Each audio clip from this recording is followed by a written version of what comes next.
കോൺഗ്രസിനെ വീണ്ടും വെട്ടിലാക്കി ശശി തരൂർ. ജയിലിലായാൽ മന്ത്രിമാർക്ക് പദവി നഷ്ടമാകുന്ന വിവാദ ബില്ലിന് ശശി തരൂരിന്റെ പിന്തുണ. ബില്ലിൽ തനിക്ക് തെറ്റൊന്നും കാണാൻ കഴിയുന്നില്ലെന്ന് തരൂർ. ബില്ലിനെതിരെ കോൺഗ്രസ് ഉൾപ്പെടെ പ്രതിപക്ഷം ഒറ്റക്കെട്ടായി എതിർക്കുമ്പോഴാണ് തരൂരിന്റെ പ്രതികരണം. അതേസമയം പ്രസ്താവന വിവാദമായതോടെ തന്റെ വാക്കുകൾ മാധ്യമങ്ങൾ വളച്ചൊടിച്ചെന്ന ന്യായീകരണവുമായി തരൂർ രംഗത്തെത്തി. കോൺഗ്രസ് ചവറ്റുകുട്ടയിലെറിയണമെന്ന് പ്രഖ്യാപിച്ച ഭരണഘടനാ ഭേദഗതി ബില്ലിനാണ് ശശി തരൂരിന്റെ പൂർണ്ണ പിന്തുണ. ബില്ലിൽ തനിക്ക് തെറ്റൊന്നും കാണാൻ കഴിയുന്നില്ലെന്നും JPC ചർച്ച ചെയ്യട്ടെയെന്നും തരൂർ പ്രതികരിച്ചു. ഇത് ജനാധിപത്യത്തിന് ഗുണകരമാകുമെന്നായിരുന്നു തരൂരിന്റെ കണ്ടെത്തൽ. As far as I'm concerned, I don't know those bills well enough to give you a comment. On the face of it, it seems reasonable that anyone who does anything wrong should be liable to punishment and should not be holding a high constitutional office or a political office.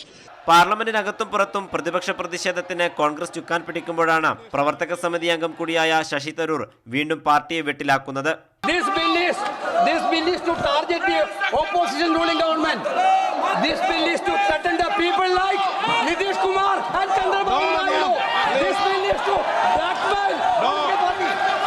Operation Sindoor ഉൾപ്പെടെ മോദി പ്രശംസയ്ക്ക് പിന്നാലെ പുതിയ ഭരണഘടനാ ഭേദഗതിയിലും നടത്തിയ തരൂരിന്റെ പ്രസ്താവന കോൺഗ്രസിനെ വീണ്ടും വെട്ടിലാക്കി. എന്നാൽ തരൂരിന്റെ പ്രസ്താവനയിൽ പ്രതികരിക്കാനോ നടപടികൾ സ്വീകരിക്കാനോ ഇപ്പോഴും AICC നേതൃത്വം തയ്യാറായിട്ടില്ല. കൈരളി ന്യൂസ്, ദില്ലി.